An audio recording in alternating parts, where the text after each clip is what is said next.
Bonjour! Ceci est la deuxième vidéo du chapitre 4 de Crystal Clear Electronics 2. Dans la vidéo précédente, nous avons appris à gérer les projets, et maintenant nous allons savoir plus sur les outils de l'environnement de développement. Commençons par examiner la disposition par défaut de l'interface utilisateur. Commencez par le haut de la fenêtre de l'environnement de développement avec un aperçu de la barre de menu et des icônes. Les deux premiers éléments sont les plus courants. Le menu Fichier propose les options habituelles telles que Sauvegarder, Ouvrir et des options similaires, tandis que le menu Édition offre des options d'édition comme Annuler, Rétablir, Copier ou Coller. Vient ensuite l'option de menu Source. Dans sa première partie, vous pouvez ajouter des commentaires.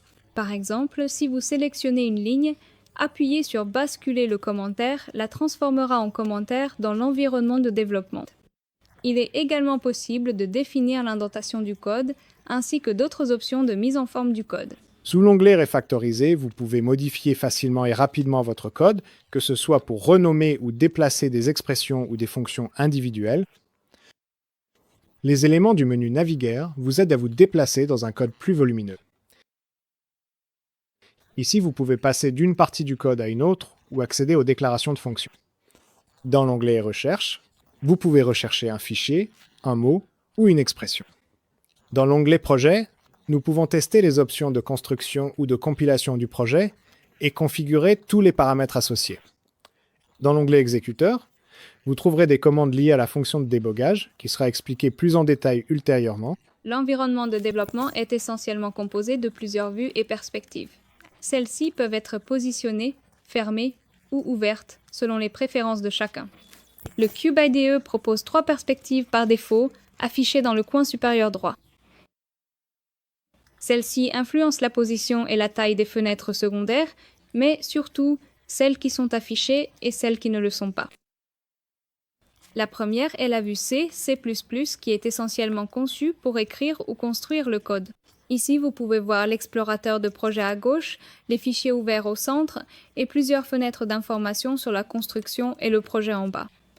Ces éléments peuvent être modifiés selon vos préférences, mais ne vous inquiétez pas si vous en fermez un par accident, car vous pouvez toujours le rouvrir à partir du sous-menu Afficher la vue de l'onglet Fenêtre. Sur le panneau d'information en bas, l'onglet Console décrit ce que fait l'environnement de développement. Par exemple, quel fichier il est en train de compiler. Voyons ce qui s'affiche lorsque vous cliquez sur le bouton de construction dans la barre d'icônes en haut, qui est représentée par une petite icône de marteau.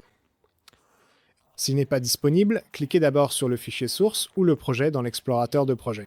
Nous pouvons voir qu'il y a beaucoup de messages qui arrivent. Ils sont écrits ici par le compilateur intégré. S'il y a des erreurs lors de la compilation, vous pouvez les consulter dans l'onglet Problèmes. Et si vous cliquez sur la ligne, l'environnement de développement vous amènera à l'emplacement de l'erreur. Les erreurs peuvent également être vues dans la console. En cliquant sur l'icône MX dans le coin supérieur droit, vous ouvrirez la perspective Cube MX que nous apprendrons à utiliser plus tard dans la vidéo suivante de ce chapitre. Si vous cliquez sur la petite icône de bug dans le coin supérieur droit, vous passerez à la perspective de débogage. Ici, vous verrez une nouvelle fenêtre où vous pourrez obtenir plus d'informations sur le microcontrôleur pendant le processus de débogage. Cela sera expliqué en détail dans le chapitre 6. Dans le chapitre précédent, nous avons déjà évoqué qu'il est utile de structurer notre programme pour plus de clarté. C'est-à-dire de ne pas écrire tout notre code dans le fichier main, C, mais de le diviser en fichier source et en fichier d'entête. Il existe 2 façons de le faire. Si nous plaçons les fichiers .c, .c, .c est dans le sous-dossier core du dossier du projet, il suffit d'ajouter une directive include dans le main, C. Cependant, si nous voulons séparer les fichiers sources que nous avons créés des éléments générés par l'environnement de développement, nous devrions les placer dans une bibliothèque distincte. Créez un nouveau dossier dans le projet, faites un clic droit sur le projet, puis sélectionnez l'option Nouveau dossier source en veillant à bien choisir l'option Dossier source et non l'option Dossier. Nommez-le maintenant External. À l'intérieur de celui-ci, créez un sous-dossier source puis un sous-dossier include.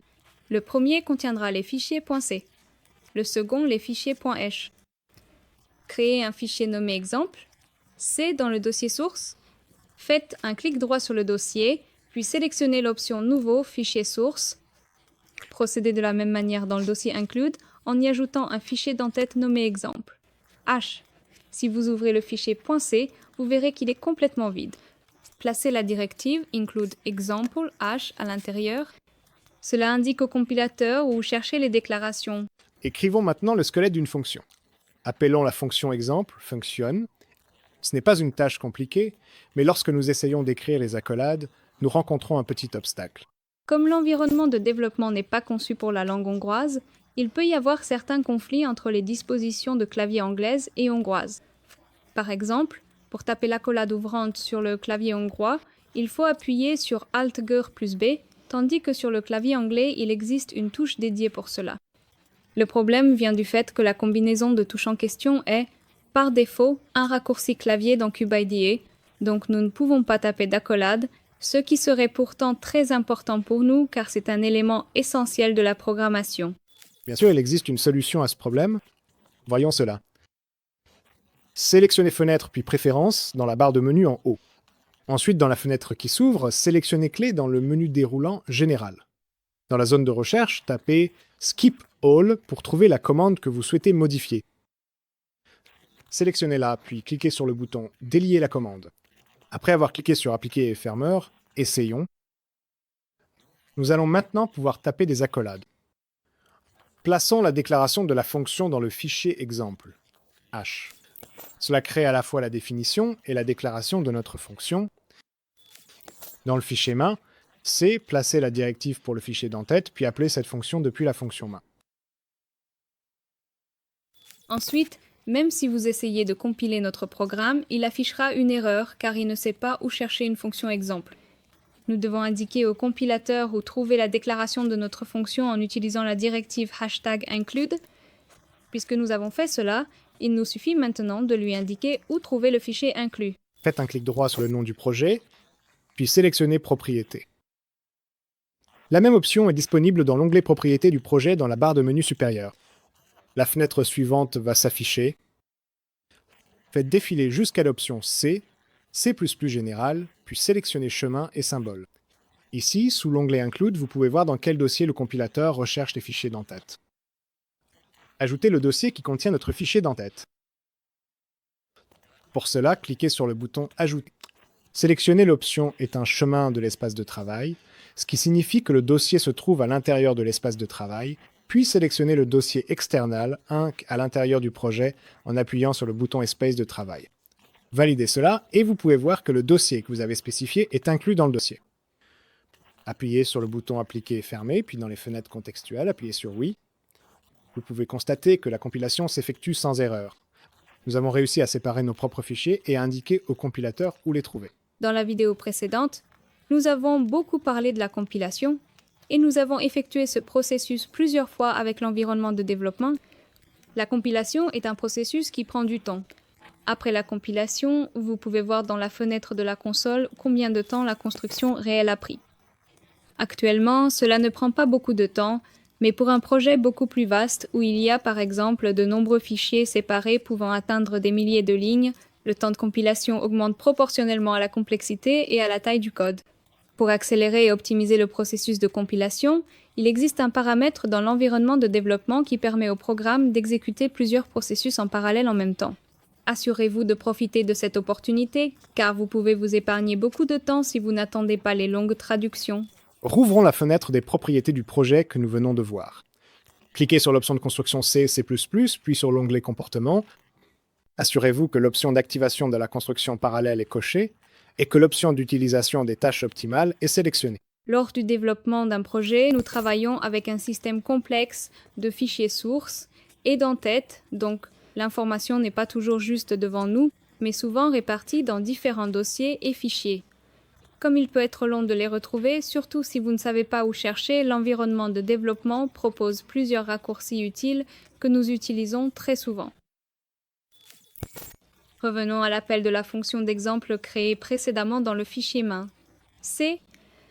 Supposons que nous n'ayons pas écrit cette fonction, donc nous ne savons pas ce qu'elle fait ni dans quel fichier du projet elle est définie. Si nous cliquons sur le nom de la fonction et appuyons sur F2, une fenêtre flottante nous affichera la définition de la fonction afin que nous puissions facilement comprendre comment elle fonctionne. Dans ce cas, la définition de la fonction n'est pas affichée directement, Mais s'il y a un commentaire devant, l'affichage commence par le commentaire au lieu de la définition, ce qui aide généralement beaucoup à la compréhension. Mais que faire si cette fonction ne fonctionne pas comme nous le souhaitons? Cliquez à nouveau sur le nom de la fonction, mais cette fois appuyez sur F3. L'environnement de développement ouvrira immédiatement le fichier contenant la fonction pour nous et nous placera sur la première ligne de la fonction. La même opération peut être réalisée en cliquant sur le nom de la fonction tout en maintenant la touche CTRL enfoncée. Ce sont tous les cas où une fonction est déjà appelée. Comment savons-nous que cette fonction existe réellement et peut être appelée? L'environnement de développement propose également une solution à cela. Dans le fichier main, c'est commencer une nouvelle ligne sous l'appel à la fonction exemple et taper exemple. Si vous appuyez sur CTRL plus espace à la fin du mot exemple, l'environnement de développement complétera automatiquement le champ avec la terminaison qui correspond au terme exemple. Ceci est vrai si vous n'avez qu'une seule fonction ou variable contenant le mot exemple. À la ligne suivante, tapez GPIO, puis appuyez à nouveau sur CTRL plus espace. Vous pouvez voir que l'environnement de développement propose de nombreuses options. Si nous commencions à taper maintenant, la liste des éléments proposés deviendrait de plus en plus courte. Vous pouvez voir le type de correspondance, par exemple type def, enm, directive define, etc., ce qui nous aide à décider lequel nous avons besoin. Sinon, vous n'avez pas besoin de taper le mot en entier. Vous pouvez activer cette aide après avoir tapé quelques lettres. Cette fonctionnalité fonctionne aussi bien parce que les développeurs comme les bibliothèques utilisent des conventions de nommage. Par exemple, si vous voulez faire quelque chose en rapport avec un GPIO, la fonction dont vous aurez besoin commencera par GPIO _. C'est pourquoi il est aussi facile de trouver les fonctions intégrées.